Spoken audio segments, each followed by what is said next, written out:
અંકલેશ્વરમાં નર્મદા નદી અને તેના સાથે જોડાયેલા નદીઓમાં મગરની હાજરી નોંધાયા બાદ હવે તળાવોમાં પણ મગર જોવા મળી રહ્યા છે. અંકલેશ્વર નજીકથી પસાર થતી આંબલાખાડી પાસેના એક તળાવમાં તાજેતરમાં જ મગર નજરે પડ્યો હતો, જેના પગલે આસપાસના ગામજનોમાં ફફડાટ ફેલાયો હતો.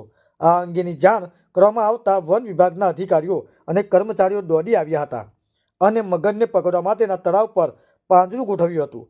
આજ રોજ સવારના સમયે આ પાંજરામાં મગર કેદ થયો હતો.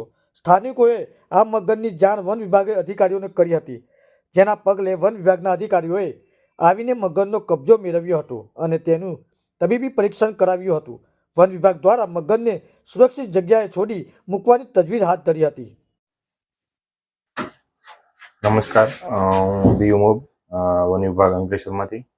આજ રોજ આપણે આંબલાખાડી વિસ્તારના તળાવમાંથી એક મગર, જે ઘણા દિવસથી ત્યાંના જે અરજદાર હતી એમની ફરિયાદ હતી, તેઓના આધારે એનિમલ લવર ગ્રુપના કૌશિકભાઈ તથા ફૈઝનભાઈ તથા અમારા સહયોગી પુરાભાઈ, સમગ્ર ફોરેસ્ટ ટીમ દ્વારા આજે સવારના સમયે ત્યાં જે ટેપ ગોઠવેલી હતી તેમાં મગર ફસાતા, તો તેઓનું તાત્કાલિક રેસ્ક્યુ કરવામાં આવેલું છે અને અત્રેના વિભાગ હેઠળ કબજો લઈ અને તેની તબીબી ચકાસણી કરાવેલ છે.